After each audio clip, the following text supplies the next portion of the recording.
Hello, everybody, and welcome back to Ep.4 of the Nameless podcast. It's your boy Zula Landgraab back again with another episode. Today I'm joined with Mousy, June, and we have Izzy. Would you guys like to introduce yourself, starting with Mousy and heading right? Okay, hey guys, it's Mousy. I'm the ultimate SL clout chaser. You can find me on my SL YouTube page, which I'm sure Zula will link below. I'm really happy to be here. I always have lots of fun, and thank you guys so much for watching. Hey guys, I am June. I am June Jules. You can also find me on YouTube at PixelChickSimmer. And yeah, I'm so excited to be here and discuss the topics at hand. So I'm gonna pass it off to Izzy now. Hey, I'm Izzy Soulstice. You can find me at YouTube, same username. And yeah, I'm excited to be here. Cool. So this week, in the past couple weeks, we've had a couple experiences with just how toxic XL can really be, living this SL virtual fame, not really famous life. But on the first note, Oh, wait. hey, I am a SL celebrity in my own mind. Trust me, me and my Oh. 66 subs are going hard out here. Like, It's funny, but I'm like cringe, funny, laugh. it's definitely cringe funny. But that's because Mousy, if you guys don't know, Mousy hates thinking that she's famous unless it's freebies, in which case she is now one of the winners. Very true, very true. Wendy and Oprah mix, get it right. The blueprints. Mousy is the ultimate blueprint of Wendy Williams and Oprah Winfrey mixed in SL. Now that right there sounded like the most inflated thing I've heard, but I like it. I fuck with it. Jesus. I'll take it. I will. So I think first, I had a very bad experience at a voice sim recently, accidentally. So I avoid voice sims with my passion. Like I don't hang out at them. But usually I might stop by Walmart every now and then. I haven't had a bad experience there. But we went to this other voice sim, which I will not name, but Mousy has sneak dissed in another video. And I was just over there being a fly on the wall, and I got cyberbullied, and that was a toxic experience for me. But then Mousy jumped in and beat him up because if you guys don't know, Mousy's the bully out here in the streets. She's like the Bronx bully, and she defended me. And then I don't know, Mousy, how was your experience there? Because you actually liked the voice sim, so you actually had fun. I was traumatized, honestly. Yeah. So let me just tell you guys how I see it. I'm not like a person who's been around forever, but I've been in SL for 2 years, and there were sims like Liberty City, for example, which were combat sims. The Burbs was another combat sim, and Drip City, they're voice sims that you hang out with. Gorilla City, another one. Street Life, I visited less frequently than the others, just tons. And there's Tiki Voice Lounge and Pally Hub and all these other voice sims that you go to. And there are people usually around the ages of 23 to say 40 years old, and they're on voice, and the means of communication is extremely aggressive, and things can turn left in an instant. So I just kind of am aware of what that environment is. So when I heard what was happening and that things started going left, I wasn't really surprised at it. And as a matter of fact, I could predict a lot of the insults that were going to come in the fights. And I was like, oh, so I guess you're going to say that I'm a fat bitch based on how I breathe. Or you're going to say, like it's just common stuff. So it was laughable to me.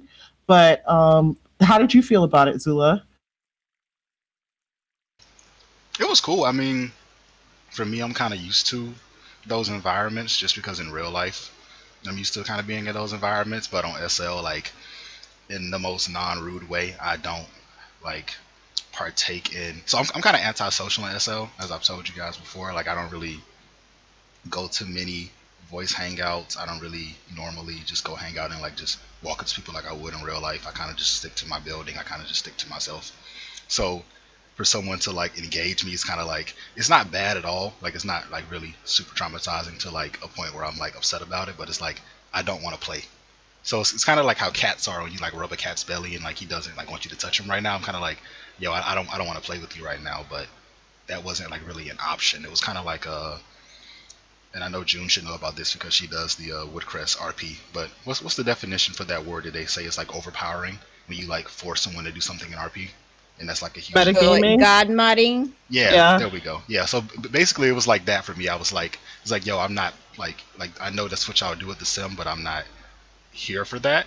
So, and normally, like, that is my fault. I shouldn't be at a sim like that if I don't want to do that interaction.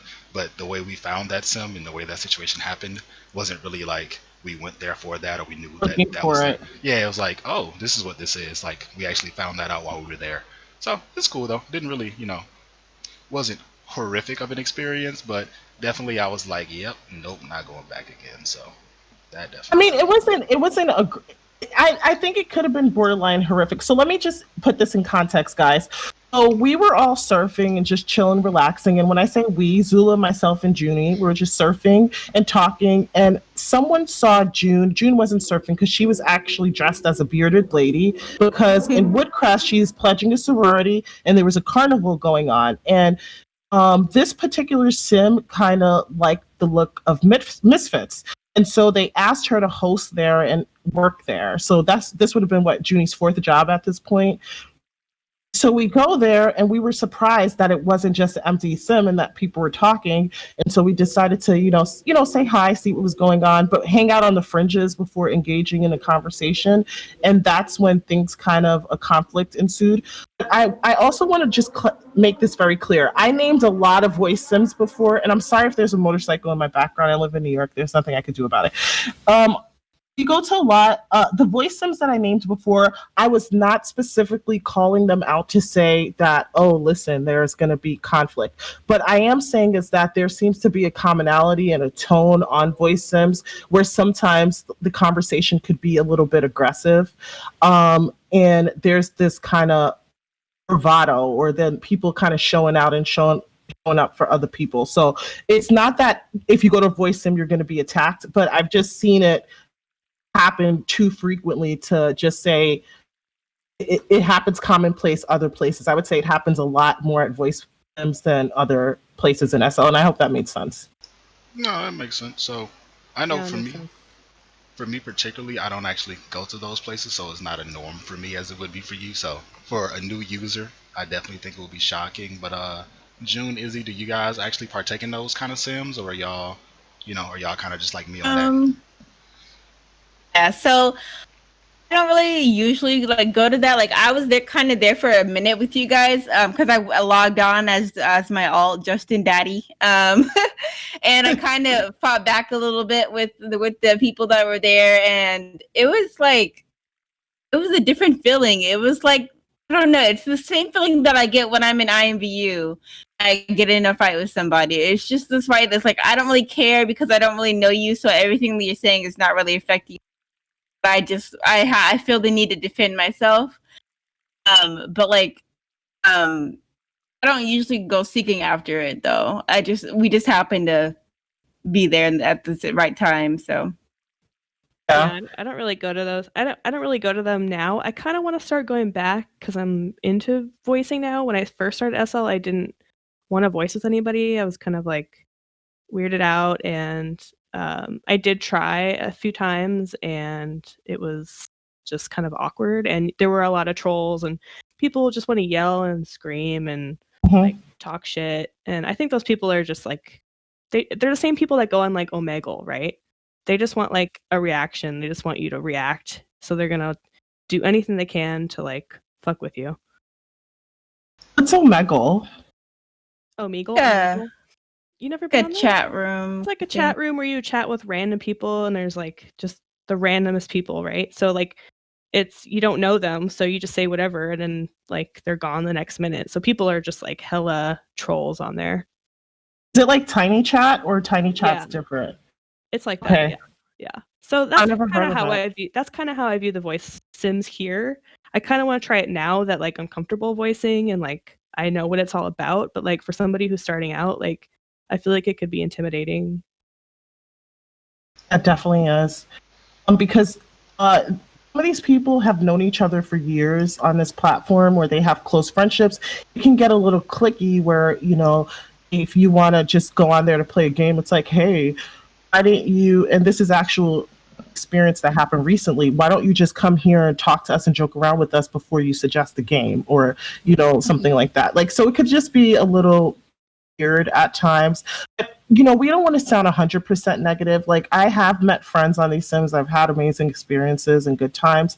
But, you have to have tough skin to be there. I would say that for sure, because there is going to be a lot of trolling, and you have to be aware of your environment, and notice that it's not a safe place to open yourself up and be vulnerable. I think more importantly, what do you guys think?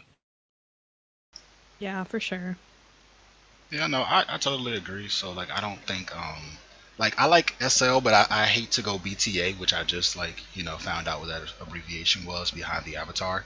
So I think the most behind the avatar I go is like the fact that my Discord photo is like my actual real life photo, and that's because I'm not gonna make a Mhm, separate Discord for like my character. That's just too much work for me. But mhm. definitely, I think the idea of, especially for me, the appeal of virtual worlds, and I've played them for the majority of my life at this point, is the fact that my avatar is my avatar, like it's not me. So anything kind of opening myself up to people like real world is kind of odd for me, but that's just my perspective. I don't know how you guys feel about actually incorporating like yourself in your avatar, like how people put the first world pictures and stuff like that. Like that's just not something that I do for one. Like I don't play SL for that kind of purpose to actually find like those real world relationships. Yeah, I feel the same way. Like um I'm wondering, like, is it worth having your real life pictures on there? Like, what do you like benefit from that other than like going in for a relationship? But Yeah. other than that, like, I feel like it's a target for bullies. But should we be scared of bullies? Like, I don't know. I used to have my profile picture used to be a picture of my real life picture because I didn't really know like that's not what you do in Second Life. Like a lot of people don't have their profile picture as the regular picture. Wait, hold And on, when I June. Actually, let me correct you. That's not true. So what's interesting though is in these groups, especially like these voice kind of sims, and I would say younger people in SL. When I say younger, between the ages of 18 and 25, or even up to 29, they actually put their first life picture. It's their real life photo. okay, but they don't put it as like their Second Life photo though, right? The actual profile first pic. Okay, gotcha. It's in the so if you go to your profile and you go to the tab first life, which is the last tab, they put it in there so you can see it. So you can literally click Okay. on the person and see their real life photo. Yeah, so some people actually do that. Mm. Okay, well I'm that's sorry, good to what you were know. saying that you put your photo up. Yeah, so I put it up as my Second Life photo and my first life photo. And I didn't realize that a lot of people didn't do that, and so I kind of took it down and was just like, okay, let me not do this. Yeah. Well, now that you know a little bit more about SL, and you've experienced what we experienced at that one sim, which we're not naming, would you still do that? Like, do you feel differently about it than when you first came in?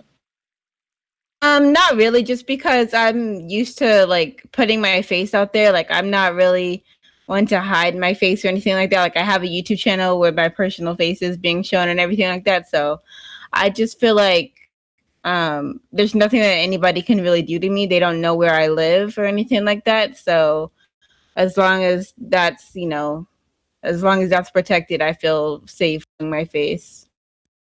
Let's talk about not knowing where you really live, because I think this is like a great segue to talk about doxing. So, to dox someone, and I'm going to give you guys the definition, is to search for and publish private or identifying information about a particular individual on the internet, typically with malicious intent. And the example that they give is hackers and online vigilantes routinely dox both public and private figures. Why am I bringing this up? In one of these sims that we just mentioned, there was a girl who was furious. And I think, June, you were on the sim with us. She was furious. She was from Europe, the UK, and she was offline for a bit. She was screaming at everyone on the sim. She was like, "How dare you guys? How dare you guys? If you were my friend and you thought something was wrong with me, you would not try to find my medical information and go around telling people that I have cancer." So apparently there was this rumor that had gone on about her that said that she had cancer. And I was just a casual observer. I don't know about the situation or anything. I just was witness to this reaction to the situation. So it was like someone kind of was intrusive and got involved in her medical records or her business and heard this maybe through a second party, a third party. And she mentioned doxing. She was like, I don't tell anyone anything here, because I've seen how people send links to other people where they can look in their computer and find their address or personal information if the person is, unsophisticated enough to actually click the link and type in their passwords and give access accidentally to someone. Secondly, there is reverse photo search where people can take your photo, look you up, link you to your Facebook or Instagram and other social media accounts, and perhaps maybe even find your address. People can do that with your real life email address that you use associated with school, work, so on and so forth. So that's what doxing is, and that has been done in SL. So with that being said, does that change you guys' perspective on what you are willing to share in SL, even as far as an email or phone number? Because that can all be reverse searched. Yeah, I have thought about that. Go ahead, Izzy. Go ahead, Zula. Well, I have thought about that, and I did on my YouTube channel. It was connected to my personal email, so that's why I changed my channel over, because I'm like, even though like I really didn't care at first, like it's probably just better safe than sorry to not have your info on there, even though you're like, oh, what can they do to me? They can try and blackmail you. They can, like contact your work and your school. But I mean, if you're secure in your own self and you know that your work and your school won't care, then that's your own thing. But I have a career, like it's not a job, it's a career. In addition to that, I have a small son. I don't know how what I could do on SL would negatively impact him, because the truth of the matter is I don't think I'm doing anything that wrong. However, with work, people don't understand Second Life, and there's a perception of it, and that could negatively impact my reputation. So I am concerned about that. I don't even share my Mousy Instagram with, like, say, my coworkers, because that's my personal time and what I'm doing in my personal time. I don't want anyone to have access to my workplace or my home life or address or anything like that. I think Adore wouldn't mind me sharing this. So Adore actually spoke about this topic when we talked about SL relationships, and she mentioned that it wasn't an SL relationships, it was offhand. She was talking to us about the fact that she made a video and she was talking about, mental illness. It was a while back, and she actually cried on the video. And someone found her real life address and told her what it was, and was basically calling her number or do something weird. And she was like, I can't believe they did this, and I don't know how they found my information. And Izzy, you were privy to that conversation, and that was scary for me hearing that. Mm-hmm. That is scary to hear. Like, you don't think anything's going to happen until one crazy person comes along, and they could make shit up about you too. Like, it doesn't even have to be anything that you did in Second Life. They could have made some shit up. They could, they could do anything. I'll throw a weird question out there though. So, just me thinking about like the the time period we live in, and kind of like social media. Is it really a big deal if you get your information kind of like out there? Like, I know, like for me, like same as you, Mousy, like my real life is super separate from my Second Life. Like, I got a Facebook page for Zula, he has his own Instagram page, but I post none of that on my actual personal pages. Like, everything Second Life related is Second Life related in that world. But like I know, Izzy, you actually put your face in June. You said you've had like your face in your videos, so like people obviously like know it's you. Like, if somebody like just randomly came across it and was like, oh, okay, well, this person plays this, like they see you actually posting the Second Life video, so they know you play. So how, like, what's in my mind, I'm kind of like questioning what's the worst that a hacker could really do if they find out, like, oh, okay, well, Zula's actually, your name's John Doe and you live in this place. Like, what are they really going to kind of do with that information? I can see how it was bad. Yeah. Like, yeah, like maybe like back. That's what I wonder too. I'm like, if someone really got let's say someone did get your name and your address, like that's enough that anybody could figure out in your normal life. Could they come find your house? Are they crazy enough to stalk you? Like, I feel like the only danger would be like posting stuff online, trying to blackmail you, trying to talk to your job, like Mousy was saying. Like if you have a kid and you don't want this like associated with your life, I feel like that's probably the worst thing that could happen. But yeah.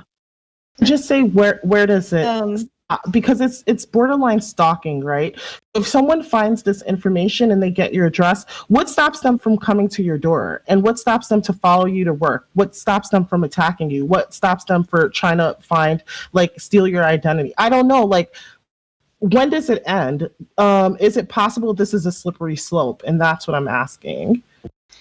Yeah. And I've seen it get scary. Like, I play a game called Grand Theft Auto. And there's this online portion of it where you guys can like interact with other people, kind of like NSL, and like people can actually DDoS you, which means like they like turn your internet off somehow. Like they find your IP address and they turn your internet off somehow, and like you can't even go on GTA anymore for a few like hours or so.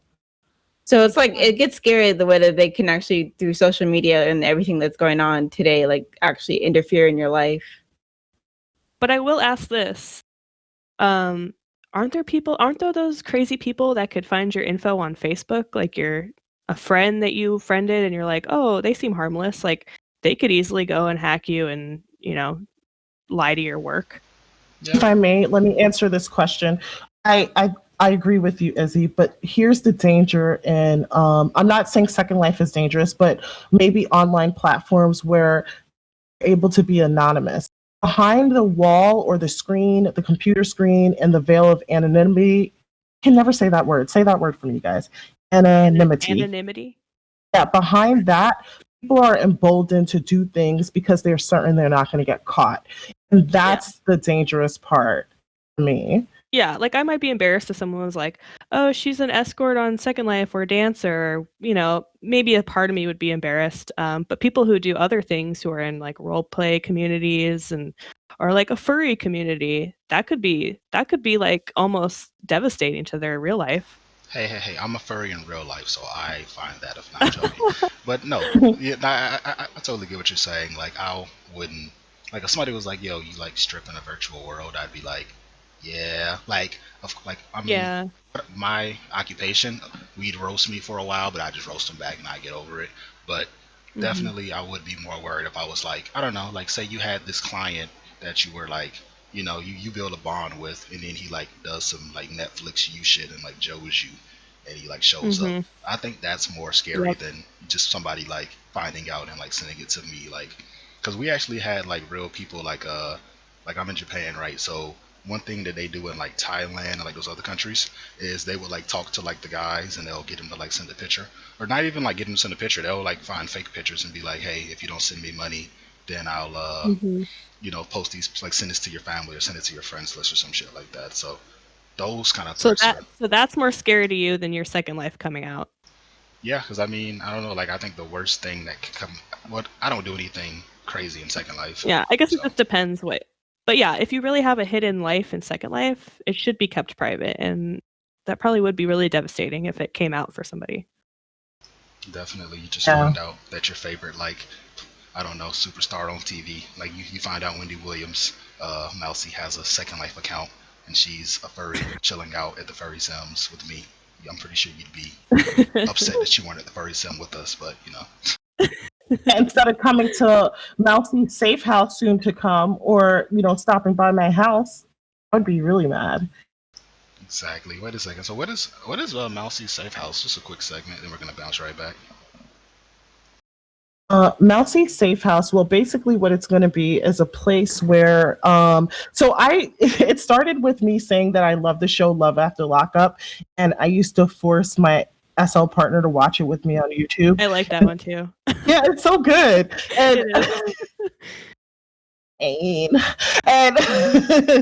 And one of my subscribers said, I love that show. I would love to watch it. So it just put in my head like it would be a good place to stream movies or maybe other SL YouTubers, or to do premieres and have hangouts. Like I think that would be really fun. Like say for example, Izzy, the SL roundtable talk that we did today, or maybe Adora's Top Model, or Keeping Up with the La Femme, something like that. If she premiered it instead of posting it at 9 o'clock, and then we could all have a place to gather and watch it. It's also a place where a lot of you come to me and say, "Listen, Mousy, can you please feature my sim, my creation, my clothing item that I just made?" Perhaps maybe if you were to purchase an ad board to help with Avi creations, I will create a video twice a month. Sorry, there's a lot of noise.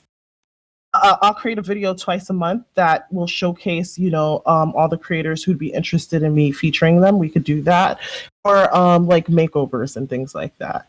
We could do makeovers where I donate 3 hours bi-weekly to helping people fix their Avi. It's not going to be a full-on makeover. It's like a consultation kind of thing. If someone wanted to know what skin to use, where to get eyes, things like that. Okay, and on that note of making that, I think this is something that we could all super relate to. But thank you for the plug. I need you to announce that on my channel as well as yours. But is being so it's probably not toxic, but it is. You can't have toxic traits. The whole being a SL YouTuber and just the business side of SL in total. Like I know Mousy, I know you hate all the what's the word? You completely hate the business side. Like I hear you bitch about it every day. And then like for June, the whole like having to stick to like one thing and like trying to like figure out like which way you want to go. And then just like for me, the real life portion and the SL portion, because I'm like I enjoy doing a ton of shit in real life, and I enjoy being on SL as well. So that balance for me. And then Izzy, I know you were kind of timid about joining the YouTuber community, but now I think you kind of like it. So what are some of the like problems that you guys have with kind of like being SL YouTubers? Like obviously we're not famous, cringe, in my mousy voice, but you know, what are some of the things that are kind of like it's making Second Life not fun in a way, if any?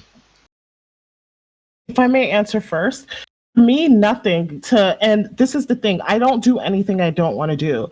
I have a job and I have more than one job. My first job, most important job, is being a mother, and my second job is what I do for a living that pays my bills. YouTube is pure bliss. It's fun for me. SL is bliss. It's my relaxation time. It's fun for me. So, I know eventually I have to get around to doing things like starting a Discord or setting up my safe house and doing things like that, but I will do it when I want to do it. So I'm not going to overwhelm myself, forcing myself to edit, forcing myself to have content that mirrors other people's, or comparing myself to anyone else. I'm going to stick in my own lane, do my own thing, and that's it. Because if I'm not having fun, I think that I'm not going to be able to produce as much as I do, and I'm just not going to stick with it. There's going to be no longevity here. That's all I have to say about that. June, Izzy? Yeah. I'll say I was timid to join because I was like, there's some YouTubers already on Second Life, and I don't know if my content will be anything original. But now that I've joined it, everybody's been so welcoming, so I don't feel like it's toxic at all. Like I feel like as long as you're having fun, as long as you're doing something you want to do, and you don't have to copy everybody else, like go for it. Yeah, I agree with that. I feel like it's not really toxic at all. I feel like people are really welcoming and are really more than happy to reach out and like lend a helping hand and stuff like that. So it's really good. And ever since I joined the Second Life community, everybody's been really welcoming.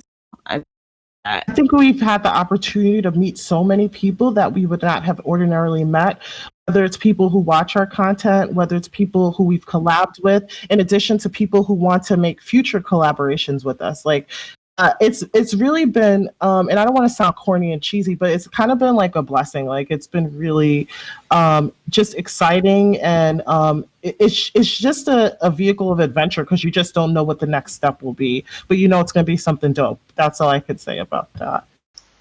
Zula, what about you? So for me, I love it absolutely. So me and June suffer from the same thing of working 10 jobs. Like I'm creating clothes now somehow, some way. It'll happen. Trust me, I'll figure this shit out. But I feel the same way. And for like new people coming into Second Life, like I kind of questioned it. I was like, is making like a YouTube channel for Second Life in like 2020, and you see like other people already kind of do it, and you kind of see like the blog community, and you're like, like what, like kind of Izzy said, what can I bring original to Second Life? and I think it kind of goes outside of YouTube as well. Like whether you want to blog, whether you want to YouTube, whether you want to create clothes, whether you want to rent fucking parcels or whatever you want to do. I think that when you start doing those things, you actually make better relationships. Like we talk a lot about how can you build like relationships in SL and meet people, and it's kind of just like joining the creative groups. Go get a job hosting, go get a job DJing, learn how to DJ. Like when you start actually getting involved in Second Life, it's kind of like real life. Like if you kind of just sat in your house in real life, you would never meet anybody, or if you never like went anywhere and did anything. So I kind of think that when people create in SL and when you start getting into those little niche groups, that's how you make friends. Like that's how I met mostly all of you guys except for Izzy. I met Izzy by giving her my money at the Monarchy. But other than that, SL builds relationships. So. I forgot about that. Oh my goodness, that's so funny. I didn't know that. Mm-hmm. Yeah, so I totally agree with you guys. Like it's been really good, and I think that everyone's basically saying the same thing. If you like stay true to yourself, there's nothing that you really have to worry about. But what I will say is this, in terms of what you said about the YouTube market feeling or seeming oversaturated and not sure if you would join. So there are a couple people who make 50 Linden Fridays, and I still watch two of them, even though I may have already seen it, because I'm not watching 50 Linden Friday. Like I could literally go to Seraphim and pull up the website Seraphim SL and look up what's on 50 Linden Friday, and it would take me a lot less time than watching anyone's video, even if they just skim through it in 5 minutes. I watch a 30-minute video on 50 Linden Fridays because I want to hear the jokes, I want to hear the interactions, and I like the personalities. That's why I'm watching it. Well, anyone who thinks YouTube is oversaturated, I think you're missing the point of what makes a SL YouTuber or any YouTuber for that matter successful. It's not that you don't know, like there's so many videos right now about the stimulus packages. There's so many videos on how to put makeup on. It's not that you can't find this information. All of it is at your fingertips on your phone. You enjoy the person you're watching. You're watching the personality. That's what has you engaged.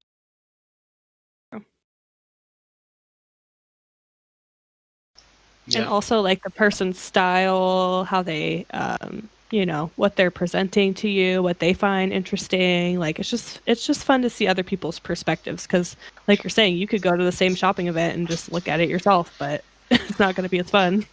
Yeah, or like Seraphim, literally, I pull up one page, I can see everything on one page. I don't need to watch anybody's 50 Linden Friday videos. I will tell you the videos that I don't watch. I don't like videos, this is me personally, it doesn't have to make a fact. I don't like videos where there's little to no talking and it's all scanning through, because it's exactly what I could do. I am watching because I want to feel connected to someone, and while I'm cleaning or doing something, I want to hear the person's voice and chuckle a little bit with them and just hang out because you're a friend in my head. Yeah. I'll just take that sneak this and I'll go cry in the bathroom. I'll be back in like 3 minutes. I mean, guys. No, but you do talk in your videos, Zula. Yeah, like for me too. I don't talk as much in my videos either. I do a lot of editing too, but I mean, yeah, it just depends like what you want to, because I mean, sometimes I do want to watch just somebody talking, and sometimes I do want to just look at, what they're editing and just kind of watch the video. So it kind of just depends on the content. person. Yeah. And can I say something? Emmy, who's another SL YouTuber right now, she's taking a break. We do miss her. She said that, she has a 2-year-old child, and for her, just going on YouTube and looking at a 50 Linden video that is just basically someone panning around with their camera is all she's interested in. She does not have time to listen to your jokes. She has a baby, a toddler running around, and that she has to deal with. Yeah, like I like people. So you're right. It depends on the person. But like I enjoy visual stimulation sometimes too when I have time, and everybody shouldn't have to have be like, oh, I need to have a huge personality to do this either. Like it's just be you. True. Yeah, definitely. Me and Mousy bump heads all the time. Whenever I make these jokes about how aggressive Mousy is, just know they're just jokes. I love Mousy. I love Mousy Mom. But me and her debate about like content, and I'm like, I don't like how you just said, Izzy. I don't want to hear jokes for certain videos. Like certain videos, I'm like, hey, get to the point. Like June sent me a video earlier, just like creating, and I was like, this should not be 27 minutes. This should be 7 minutes. And it's like I literally want to get in, I want to get out, and that's what I want from the video. So definitely people want different things. Yeah, and that's why there's different content. So just do whatever content you want to do. Alright, so do you guys have anything else y'all want to hit before I throw out my little closing piece and hand the mic off to each of you? Yeah, so we kind of talked about doxing. We talked about maybe some Sims that can have potentially toxic personalities, but I just wanted to close off with this. How can you recognize whether you're on a toxic sim or you're dealing with a toxic person? And guys, it's all about discernment, right? So you have to watch and observe a person. Don't rush off to share your personal information. Tim Novak said something earlier in one of our roundtable talks. He's like, there are a lot of attention whores on here. And he said it, with the most respect that you could possibly give someone when you're calling them an attention or meaning. Like, you're going to people and you're telling them all your problems, and you're not being discerning in who you're telling things to, because you want one to not feel sorry for you, but you need that emotional support. And there's some people who do it habitually, right? And then when they are blasted and people, and by people who they shouldn't have trusted, they're shocked about it. Like, you have to watch a person first. Just see how they move, observe a little bit. If you see this person's a little meshy and they're always telling, and I know I'm saying that wrong intentionally, and they're always telling someone's business, they're repeating things that they heard, they're always in some type of sauce or some type of drama. Like, this is not a person that you need to confide in. If you go to out with a particular group of people and a clique of people, and Zula, here's an example, right? And Junie as well. When we went to that particular sim and the conversation was, I don't know why she's not talking to me because I never said XYZ, that was a red flag right there. Wouldn't you say? Yeah, I mean that conversation was kind of just like out of left field because the person wasn't even there at the time. Like, it was literally a friend going there to defend another friend to a person they didn't know, which is just like, I don't know. If you walk up to me and I don't know you and I don't really know this person and you ask me something about like this person, like, I'm already gonna take a defensive stance. But that's just me. And being from Georgia, you don't just walk up to people like, hey man, I heard this. It's like saying you heard something is kind of yeah, you shouldn't do You're that, looking to obviously. fight. Yeah, kind of, To sort of, the because it's like, point, why are you here? yeah.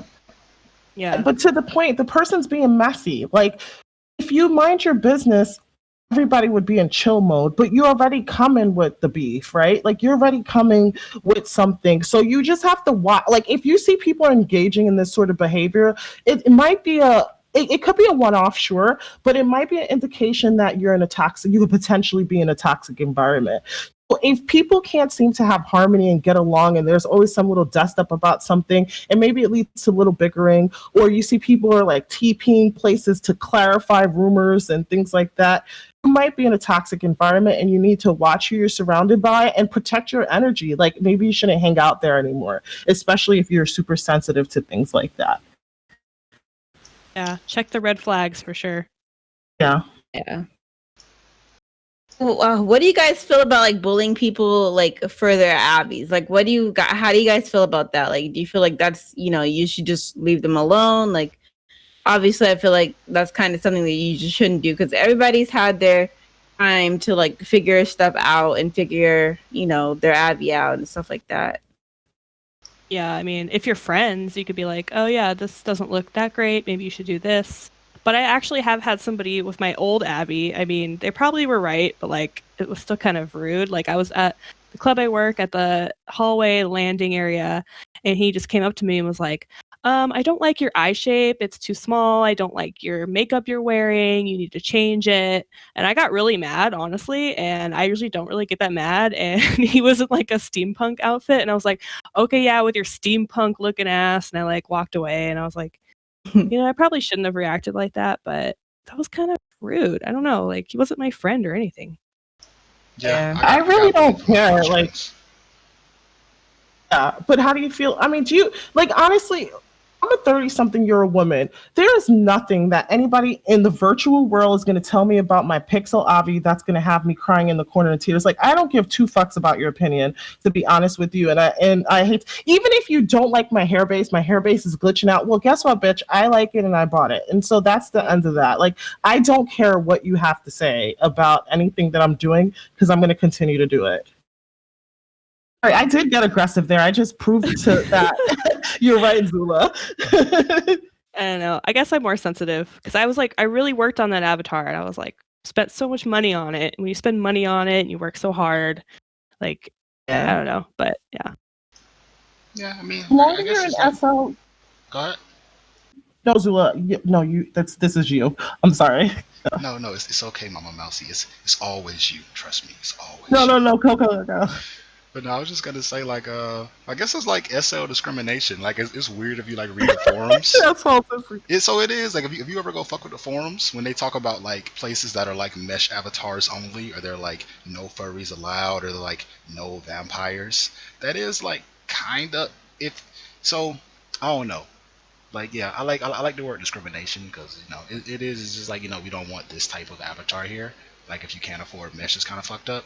But it's also like the RP and shit. So like I don't think that dude should have told you like I don't like your eyes. But I don't know. Maybe that's what he like came to the strip club for. But maybe he should have went to a different strip club. I don't know.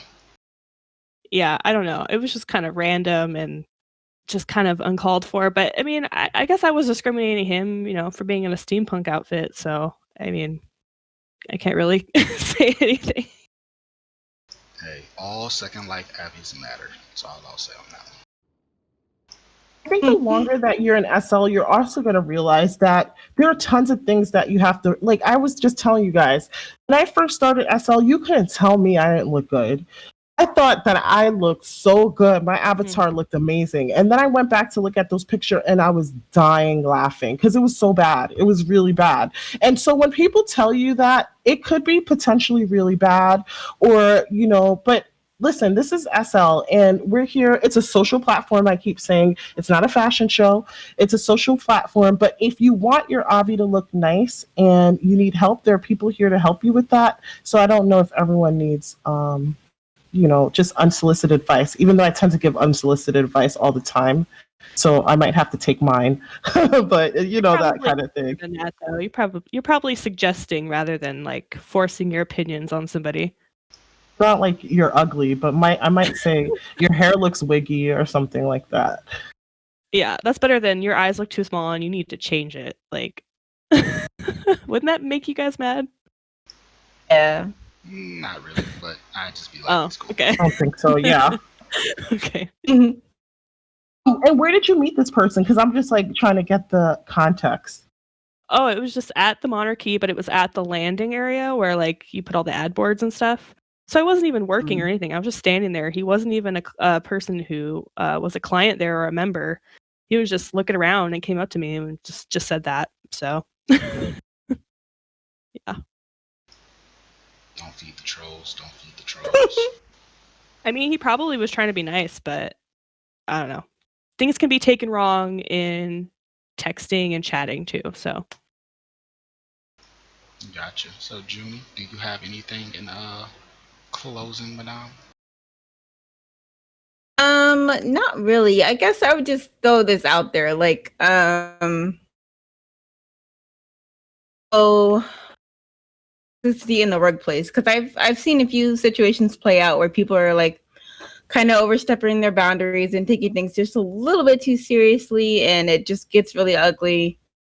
Has anybody ever had a situation like that?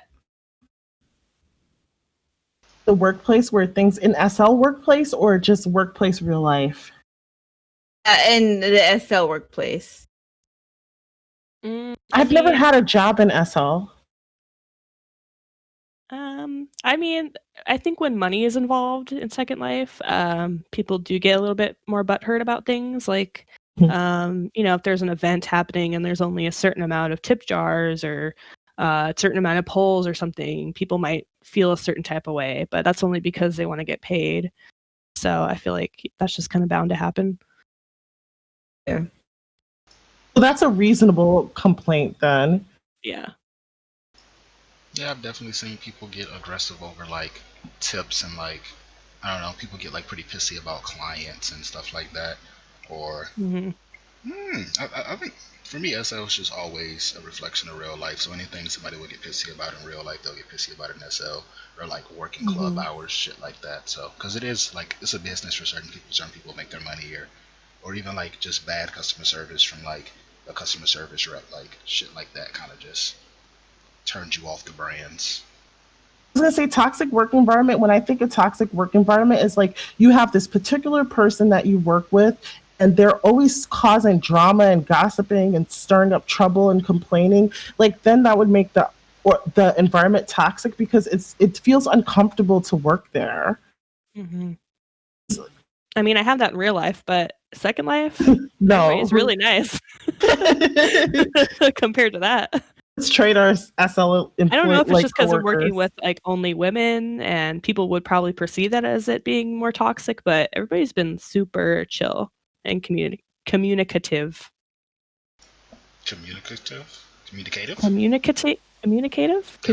Yeah. Okay. Well, that's cool. So thank you everyone out there in the Second Life world and people that might come across this on YouTube and be like, what the fuck is this? Who are these virtual avatars? And what is this virtual world? This was episode 4 of the Nameless podcast. I'm your boys with Landgraab. Highly enjoyed you guys. Don't forget to like, comment, and subscribe, and I will see you guys in the next one.